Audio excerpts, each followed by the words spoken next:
Oh, do we have an exciting conversation coming up today? Yes, we do. I am giddy because with me is Denise Brown, who is an amazing human, a former MD turned CEO, now about to become, well, she is a book author, but her book is coming out shortly, and is someone who I've had the joy of working with, and I consider a friend. And I am so excited to talk to Denise because the first time we had a conversation and we were talking about our different careers and things we've done, she said something that I was like, wait, what? She said, women can have it all. And I was like, whoa, whoa, whoa, hold on. This goes against everything we've ever heard. And I think it was friendship at first sight since then. So, Denise, with that, welcome to Reinventability. Well, thank you. I'm excited to be here. It's going to be awesome. Okay. I have so many things I want to talk to you about, but let's start with your own path of reinvention and your own kind of career and personal path from a doctor to a CEO to now an author. And what I want to kick you off with a question. Obviously, you've done a lot of amazing things in your life. What was the most challenging reinvention that you have gone through? Ooh, that's so good. Because I Oh, feel thank like, you. yeah, I mean, my gosh, I feel like I have an attention span of about 10-ish years, maybe 8 years is kind of probably more accurate. And it's not that I get bored, I just want to go do something else. So Mhm. I would say the biggest one, though, is always the first one, right? Because it's the, oh my gosh, is this, everyone thinks I'm a, what on earth am I doing? So my first big one was kind of leaving the sort of track of medicine. Like I had a practice, I had patients, I worked with other doctors, I was on the board at the hospital, like all of the things. Mhm. And stepping out of that was really kind of, I think some people were like, what is she doing? But I was ready to do something else. So I finished my residency in 2001. And by about 2011, 2012, I kind of had a little bit of a like, all right, like what else is coming? What's next? But that first one was definitely the hardest. Yeah. And so I want to just talk to you a little bit about that because um that's the hard part, right? As you said, like you had a great career. You were a Yeah. doctor. You had a and then was it that you woke up one day and you were like, "Well, what else is there? Let me go be a CEO of a company." Or how did that because I think that often I was reflecting on my own journey as you were talking. Like, I think often people think it's like one day you wake up, you're like, no, do this. But it doesn't quite work like that. So, talk a little bit through that process. Yeah. Well, and I will sound like the science geek that I really am, but for Please me, do. I know, well, what can you say? In anything, right, there are these titration curves, right? Like one kind of ramps down and another one is ramping up. And I've never been like a cold turkey kind of a person because I really think that you just sort of remain curious and open to the universe and like really interesting things happen to you. And so I sort of like kind of gradually left my regular medical practice because I was sort of invited to start doing business development kind of type stuff by my hospital CEO, who was like, "You've created something totally unique here. You need to take this show on the road." And I was kind of like, "What?" I figured I'd just be doing this forever. And she's like, "Oh, trust me. I know you. Like you need to be starting to think of what's next." And so I was really lucky to have someone who kind of sprinkled a little Mm. bit of, kind of fairy godmother dust, if you will. And so I started doing little more and more business development and more strategy and kind of poco a poco. And then I started kind of titrating down my clinical. And I gave myself, like, in all honesty, like before I kind of made the switch full time into a proper kind of strategy business development role, it was like a 2-ish year Mm. kind of, transition from one to the other. And so I feel like that helps. It's like a snake kind of shedding its skin. It doesn't like Uh-huh. happen, overnight. You kind of grow through it. Yeah, I love the titration curves. I might have to use that because I think that often when we think of making a significant change, we think of it as all or nothing. Like, Yeah. I'm just going to, people even talk like jumping off a cliff, right?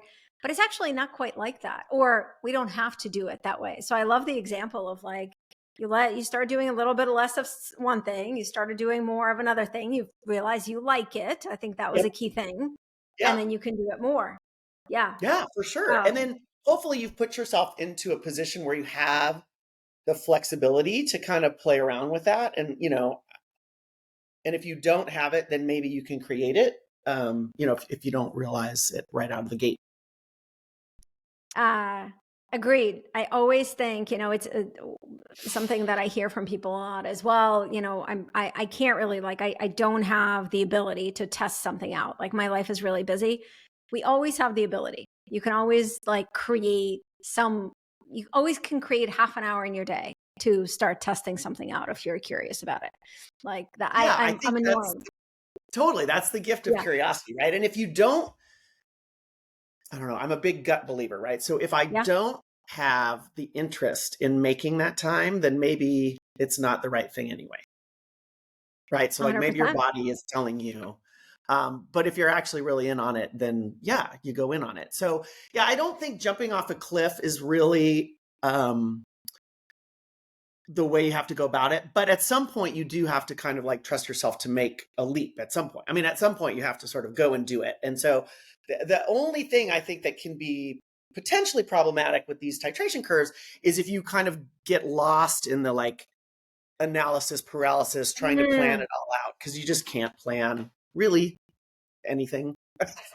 Agreed. I'm with you on that. I think that we have the desire to plan, especially when we're making a change, because the brain wants a sense of control. But if we look back at our life, few things went according to plan. And so it's kind of interesting. All right. I want to shift to your next reinvention, which is so exciting, which is your new book. And it's called The Fairy God Doctor's Guide to the Good Life.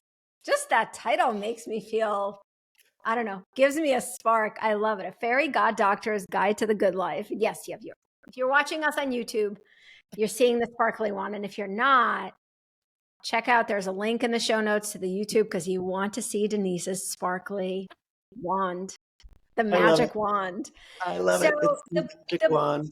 it is the magic. I mean, who doesn't? We all need a magic wand, right? I mean, who doesn't? So the book is about it's kind of you being the fairy godmother, like you said this other woman was to you earlier in your career. And this is where you are sharing what you have learned over your journey and your career. And the book, you wrote this book for professional women who find themselves in this very challenging place that I have absolutely been in. I bet every single listener listening has probably been in, of like just trying to juggle family, aspirations, ambitions, work, and kind of often like I burnt out, and a lot of women do burn out kind of in that pressure cooker. And the first question I want to ask you about the book is, as I started when I was introducing you, you have this amazing, fantastic view that, women have been told we can't have it all, but we can. And I want you to talk about that because I think the core thing that you're trying to do in the book is to help women shift from like achieving quote unquote success, whatever that is, to really focusing on personal satisfaction, which is, I just have to say, like, as I say this now, I'm comfortable with that. But I think 5 years ago, if we were having this conversation and someone said to me, focus on personal satisfaction, I'd be like, what? What are you talking about? So talk about that. And like that being as the kind of the core kernel, the core like anchor of the book. Yeah, I think it's one of those things where, well, when you're like me and you have to dye your hair like every 6 weeks, you sort of you get to a point in your life where you're like, okay, this is what I know to be true. And the goal of me writing this book is to try to tell this to people who, maybe haven't, been as many times around the sun as I have, that really when it boils down to it, satisfaction is what actually matters. And the success and all of the sort of accolades really in the end aren't, what brings you joy, what makes you like sleep like a baby at night, all of those things look great from the outside. People kind of pat you on the back for them, but but down deep in your heart or your gut or wherever it is that you're sort of honest with yourself, like that's not really what you're looking for. And so the book is kind of like my sort of personal journey through that, like, graduate valedictorian, top of the 5-bit, all the like blah blah blahs, all of the blahs. That's not what makes me happy. And really the impetus for the book was having sold this company where you think you should be kind of on top of the world as now a sort of extra exit entrepreneur, and then kind of realizing, well, wait a minute, is that it? Like, was that all there is? And recognizing that, gosh, no, that isn't all there is. So what if we just sort of took a step back and instead kind of designed and architected our lives really in the pursuit of fulfillment and satisfaction over these kind of external things? And that means something different to everybody. I can't tell you what it means for you, but I can tell you that you need to kind of sit and spend some time with yourself and figure that out. Yeah, and that's the hard part, right? Because the Mm-hmm. voices, whether it's our parents' voices or friends or coworkers or quote unquote media society, they're yelling very loud, right? We put people on the front page of the paper, not because they were after personal satisfaction. We put them there because they've achieved things, right? It's like, the external signals are strong.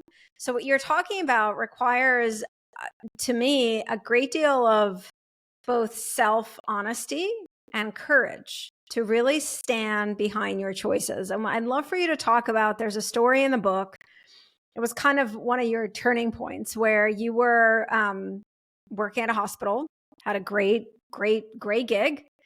And your husband was, for work, he had moved to a different location. So you guys were not in the same place.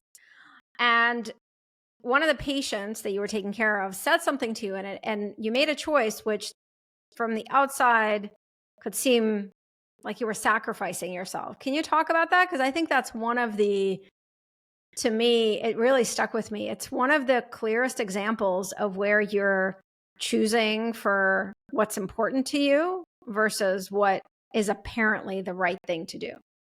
For sure. I mean, I think it takes honesty, it takes courage, and it takes some fortitude, right? To really kind of sink into what it means to you. And so, yeah, I mean, this story was actually really early on in my career. I mean, sadly, my mom died when I was in medical school, and I had a lot of stuff happening in my own like head and heart around that. But the gift that it gave me was that, I kind of recognized at the ripe age of 24 that life was short, and that no one else was going to do it for me except for myself. And so I end up marrying Alex, who started off as my childhood sweetheart. I like to say, if I ever wrote a memoir, it would be titled How to Marry Your Second Husband First. We had fallen in love in the 7th grade, and we went together. We didn't really go anywhere, but at any rate, and then we were apart for college and part of grad school, and then we're kind of reunited, and we ended up getting married right as I graduated from medical school. And so now I'm a resident at Stanford in their internal medicine department, which is, by any sort of measurement, a really top institution. And my husband finished his PhD way faster than we thought. He was at grad school at Stanford. I was in grad school at Stanford. We thought we would kind of time it all. We planned. Yeah. Yeah.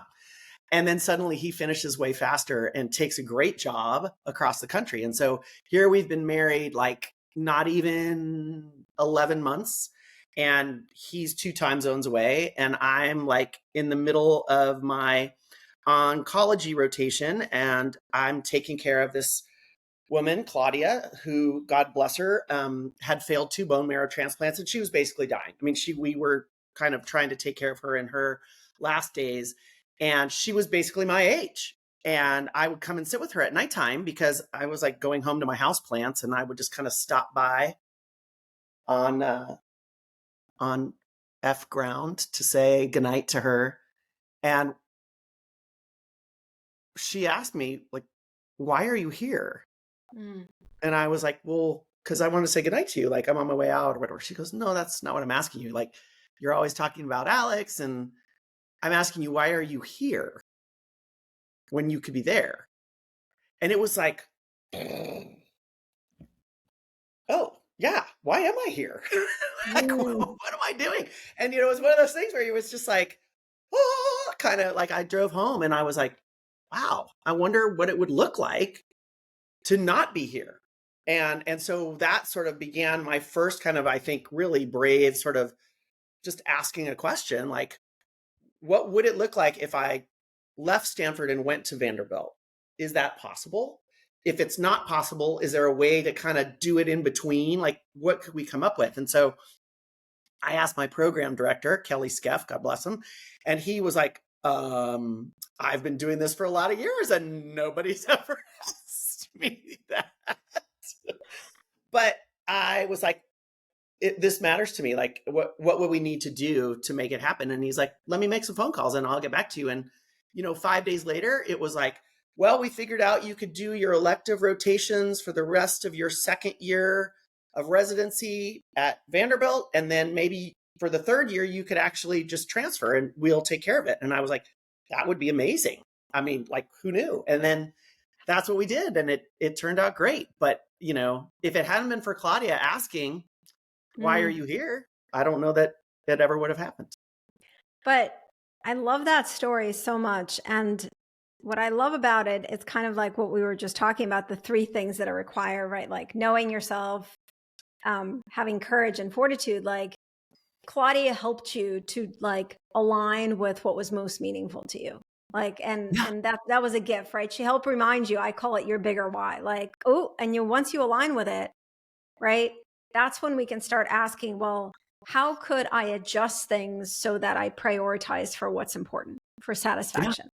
And that I think is such a key thing. I cannot tell you how many great, awesome women that I work with who are not actually happy where they are. You were pretty happy. There may not be, but say, I don't think I can do anything differently. Like this is, and I think it's just like such a big part of this is to ask yourself like, well, what do I want? What's important to me? Because once we do that, all these other possibilities start to open up, right? Yeah. I mean, the kind of the Vaseline on the lens kind of, lightens up a little bit and you're like, oh, wait. I think the other like component that really can't be kind of understated is that like people really do want what's best for one another. Like no matter what you think of the state of the world today, I mean, people are genuinely good. And if you ask for help coming from like an honest place, like, is this possible? What would it look like? Are you willing to kind of help or work with me on this? Like pretty much everyone's going to say yes. I mean, there's just chances are, but you've got to be the one who's brave enough to ask, to kind of get the ball rolling. And I think that's the kind of courage that it takes, or maybe it takes a, kind of a slap in the face like Claudia gave me. I mean, the kind of hilarious like backside of that story is 3 years later, we were back in Palo Alto and I was like, are you kidding me? Anyway. And for those of you who may not know, Stanford is in Palo Alto. So basically, after going through this 3 years ago, you guys were back. But it doesn't matter because, and this, I think, again, I love this story because to me, it exemplifies your core message in the book and what you're about, which is probably the external success metric as Stanford is one of the top places in the world, right? And so external success metric, if you were optimizing for that, stay at Stanford because that's, but when we choose to optimize for what is deeply satisfying to us, we have to align with what's important. We have to have the courage. I love your point about asking. Talk a little bit about, and this is something that is really core to what you talk about in the book, but it's often really hard to make decisions. Like making decisions can be hard, right? And it's so funny. I was actually thinking about this. I was thinking about you and our conversation. I had a call with one of my mentorship clients yesterday, and she has a new unexpected opportunity within her organization that presented herself, but it would require dramatic changes in what she does, how she does it, like who she works, all the things. And she literally said to me, and we talked for like an hour, and at the end, and I'm pretty good at guiding people to make decisions. She said, this is the hardest thing. And she's deciding between good and good, or actually great and great. it's hard for us to make decisions, right? The brain doesn't want to lose. We are loss averse. So you have, I think, a really beautiful way to guide women to make these difficult choices. Can you talk about it? Yeah, I think the first thing is that it's easy to feel overwhelmed by making the decision. So that's kind of item number one, Mm. is you have to tell yourself you're not making the decision, you are making a decision. You are making a choice, not like some big giant thing. And if you start to kind of break it down, then you kind of give yourself a little room to sort of sit and think. And so I think that's kind of step number one. It's not the, it's a. And then you have to have a framework for how it is that you make a difficult decision, period. And this is where, being trained as a physician, and I would say internal medicine in particular, really helps to be able to kind of make a decision. Now, my clinical career was in the hospital setting only, so I only dealt with sick people, right? And like who are getting admitted to the ICU or spending the night in the hospital. So people are sick, things need to be done, and action needs to be taken. So that's how I was trained. And so it's a really simple rubric. You listen first actively, you ask questions of the patient, like we go back and forth. I get some objective information. I do a physical exam. I get some blood work. I take an x-ray. I assemble all of those things and I make an assessment. It's not the assessment. It's an assessment based on the information I have at this time. And based on that information, I come up with a plan. And my plan has different pieces and it goes in different directions based on what happens next. But I make a plan based on that information, put it into action, and then I wait and see what happens. Because then I get new information based on that plan. I get new information based on different objective data that now comes back to me, and I adjust my plan.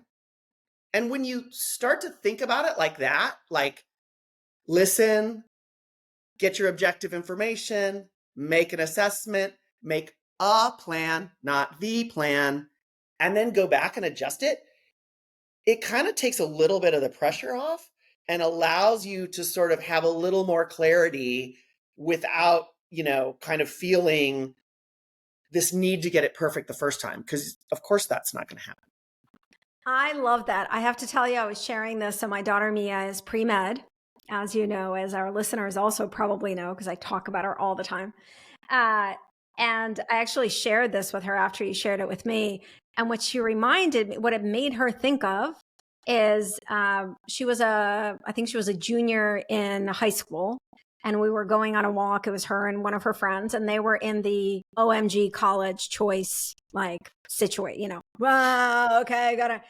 Yeah. And Mia is pretty level-headed, probably because we were just we gave her the perspective of it's a choice, not the choice. But her friend was really frazzled by the whole, I gotta pick the right place. What if I don't pick the right place? And I said to her, college is a step. It's not the step.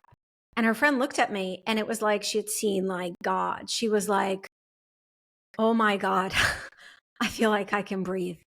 Because I think it's that we feel this pressure at these major decision points in our life to make the right decision. Whereas the best thing we can do is make the best decision in that moment based on what we know so far. And then we can adjust. Yeah. Can I ask there you? There are very few things that you can't walk back, right? I mean, maybe having a baby is the only one you kind of can't undo. But pretty much everything else, you can revisit, Yeah. I mean, you're not stuck. And so I think a lot of women, I think we can all say we have this sort of perfectionism bag sort of thrown over one shoulder and the people pleasing bag thrown over the other shoulder. And we're kind of trudging down this path that we think we're supposed to be on. So we can set both of those things down and we can then pick a different path. And then if we don't like it, we pick something else. I mean, and it doesn't mean we're wishy-washy. It doesn't mean that we're, non-committal. It just means that we're curious and we reserve the right to change our minds. That's fine. I love that. And I think there's an important component there where we trust ourselves to be able to shift if we have to. And Totally. this to me is something that I feel like our brains love to forget, right? So they forget how many times we've done things that didn't quite work out, that we made them work. Like it's almost like that knowledge is gone every time we have to make a big decision. It's like, oh my God, I got to get this right or the end. Well, no, how many times have you done that successfully? So the question I want to ask you just occurred to me. It was there a time in your life or your career where you made a decision and it just didn't work out? And then what did you do with that? Well, I mean, let's be honest. You could make the case that me sort of going from Stanford to Vanderbilt and then like showing right back up 2 years later, you're like, really? I mean, what were you thinking? But it turns out that like it kind of gave me a little wiggle room and introduced me some people I never would have met who then actually became really influential in the way that I thought about things, kind of moving further. So like, I know people always go like, oh, what's your greatest strength and your greatest weakness? It's almost always the same thing, right? And a bad decision is only bad if you decide it is. Otherwise, Mm, you learn something very interesting from it. Maybe you met someone, that was very influential in a good or bad way. Like, oh my God, whatever that job was, I never want to be like that guy. But you learn something. So I don't know. I don't think about things like it was a good or bad decision. I just I don't. love that. I love that. And I think Maybe I that, should. well, no, I love that because I think that, like one of my core postulates, right, in life and in the work and the way I work with people is like act to learn, not to get it right. Right. Like if every action you take, you just want to learn as much as you can, including about things about yourself, right? Like I asked you that question and my brain was like, what would be my answer? And there were a couple times in my life where I took a job that I really like did not enjoy. Well, that was really helpful. It was really helpful to go work at Microsoft and realize I don't want to be a product manager. Like that was really great. So you could say, oh, I made a mistake. I left it after a year. But no, how would I have known that I don't want to be a product manager and work at like, how would I know without doing that? So that was a really valuable piece of learning that helped me optimize for what is satisfying for me, not being a product manager. Exactly. I mean, so I think again, I'm old. So like I feel like I get that. I think it's harder when you're younger to kind of be able to sort of like put that coat on and wear it with like confidence. So that's actually the reason I wrote the book for like the younger group who like maybe doesn't quite understand what you said. Like, okay, so you end up in a job you hate and you leave it 8 months later. Good for you. Like, that's actually interesting. You've suddenly become an infinitely more interesting person to me than the one who just kind of like did all the boxes and walked down this sort of like very linear path that was kind of laid out. Like Mm. I find the sort of person who kind of wanders off into the woods because they saw a butterfly and then can come back and tell me all about that butterfly. I find them a much more interesting human being who I would rather have on my team. That's just me personally. Maybe it doesn't work for everyone, but I think it does. I think people are interested in people who are interesting. And try to do different things. And Yeah. you're right, it's like as we're talking, like I'm sure our listeners, like I am thinking about my daughter, right, who's 20, who is, in junior in college, about to launch, like in her career, right, happens to be your path, medical field. But there is like just her conversation and friends, like there is this feeling that there's some right path they are supposed to figure out. And I think that your book is such a gift because you created a very different path. I share a lot of my path when I speak or with people I work with because it's a non-traditional path to give these younger women this sense of different possibilities, that there actually is not the path. No, and part of what I had so much fun doing as I was writing the book was incorporating all these other fabulous women who I've had the, kind of luck to encounter over the course of my life and telling their stories too, because I think it's really easy to say to yourself, oh, okay, well, you just lucked out, or oh, you Natalie had this, Yes. whatever. Like you're a one-off, or No, that's totally not true. Like, just a lot of people don't talk about it, right? Or don't write the book, or or you didn't sit down and like really get all the good details from your grandma on how she survived. You just didn't ask, and people didn't say. So like, Mm. there's a whole world out there of fascinating women who've done amazing things, and had 2 and 3 and 4 different careers. We just don't see examples of that in our everyday. What do we see? We see the like, you go to school and you study biochemistry, and then you go to medical school, and then you get your, like blah, blah, blah, blah, blah, all of that. Or the same can be said for finance. And my God, my son is a sophomore in college. Same thing. He's like freaking out about this internship this summer, and I'm like, dude, you're 20. Just to hold, just hold on. It's all going to be okay. So I do feel like there's this frenzy, and then there's this really kind of competitive sort of well, I think there's a couple things. There's competitive venting, or I'll call it kvetching, where everyone's like, oh, this is so blah blah blah, and they all kind of like feed on one another. And that Mhm. happens whether you're, my younger one is a senior, like applying to college, or now you're applying to grad school, or now you're looking at your first job. Everybody kind of sits around and has this kind of collective, I won't call it a bitch session, but like, oh, it's so hard. It's so hard. And you just need someone to be like, actually, it's not. And you can try something, and then you can try something else. And that's true whether you're 25 or you're 55. And I think, well, that I have to tell you, that's one of the gifts that you give in the book is just, and it's a gift you give just by being you, because I get it every time we interact, is just this sense of possibility and removing some of that weight, whatever those bags are that we're carrying.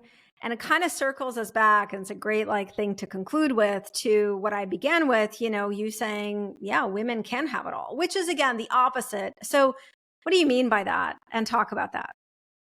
So I like to say you can have it all, but you can't do it all. So what's all mean to you? I can't tell you. I know what all means to me. And I can have it all, and I do have it all, which is awesome. But I've also asked for help along the way, because I can't do everything. And I'm very particular about where I spend my time and my energy, so that I can have it all and I can hold it all. So I think words are powerful, and you've got to find a team of people who kind of support you in your efforts, right? You need partners in crime, whether they're a spouse or a best friend, or someone at work who kind of aligns with what it is that you're trying to create for your one life that you get. And then you got to lock arms and like actually be strong about it. And when it's all said and done, you really do have it all. You have a thriving career, you have a great home life, whether that's kids or family or friends or all of the above. And you get to actually have fun and enjoy who you are. So that to me is where the kind of fairy god dust comes in, and why you have to have somebody kind of looking out for you, helping you kind of realize your wishes. We all want that. We all want those Mm. things. We just have to have somebody who kind of gives us a little bit of wind beneath our wings, or a little fairy dust on top, to say, yeah, you can, and let us show you how. Like, some of us have figured it out.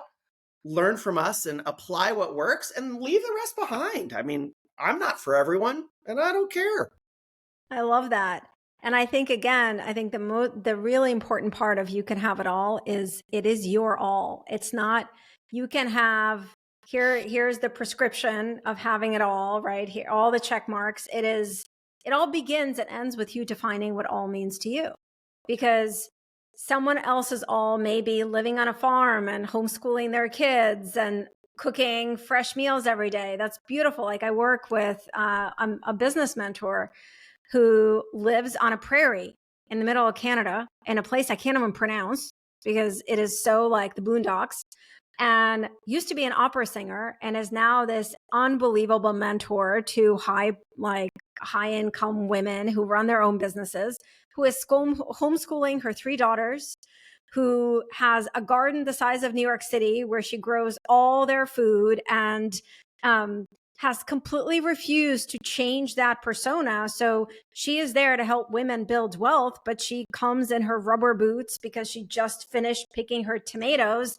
And she's sitting there in this beautiful Victorian outfit because that's what she loves. She looks like she's out of like, I don't know, 1820s kind of. Oh, gosh. But for her, that's having it all. For me, like as I'm sharing this, that's not interesting to me. Give me my urban apartment in Boston. Like, like I don't want to be homeschooling my child, right? So I have my different all, but my all, and this took me a really long time to figure out, like, I need to have time to paint because if I'm not great. So I think it all, like, to me, what you're saying, it really goes like, it has to begin with you having the self knowing and the courage to say, this is what I want. This is what I want. Not what I'm supposed to do, but what I want. And that, I think, is the hardest thing. Oh my gosh, it's so hard. Yeah, it's so hard. And you think you're the only person, but you're not. So I feel like that's really the mantra. There are plenty of us who have spent a lot of time trying to figure out what our all is. And guess what? It's not definitive, right? Like your all at age 25 might look very different than at 35. Good for you. That's great. But there are always those kind of like, thematic things that go through. And so to the extent that you can kind of spend some time with yourself and figure out what those are, the sooner the better, how much more fun it is. And then I think the other part is to just be open to like asking people their stories, because everyone has a really interesting story that you just didn't even know. So that's been the most fun for me. And the reason I call the book The Fairy God Doctor's Guide is that I have all of these fairy godchildren that kind of, live all over the world, and they're all a little bit older than my kids. So they're all kind of in their sort of mid 20s, early 30s. And so I wrote the book for them. I'm sure my children are mortified, but tough. But that's who I was thinking of, is like, who could I sort of give this advice to that might benefit and just get to the place where I am delightfully thrilled to be that much faster, and to enjoy it along the way. So it's a gift, Denise. You are a gift. Every time I talk to you, and I'm lucky we get to talk every week, but there is one of my favorite authors is Milan Kundera, and he has his book. It's called The Unbearable Lightness of Being. And I have a sense of bearable lightness of being every time I'm with you. I think that one of the gifts in the book and in this conversation and just in you is, again, just this mindset and the sense of possibility and curiosity and also fun, that we're not here to struggle. We're not meant for this all to be so hard and start. Yeah, life is challenging, but it's not meant to be a struggle. And I think you and your book, like you're such the ignition for that. And so I'm grateful for you. Thank you for sharing yourself and your fairy god dust with us. And the book is called The Fairy God Doctor's Guide to a Good Life. You can buy it on Amazon, all the places you like to buy things online. And we'll put a link, of course, in the show notes. Denise, you're awesome. Thank you for being. So are you. Right back at you. I love it. And to our listeners, I always say this, thank you for sharing a little bit of your being and your time and openness with me. That's all we have today. I will be in your ear, or if you're watching on YouTube, I'll be with you next week with another episode. Have an awesome week.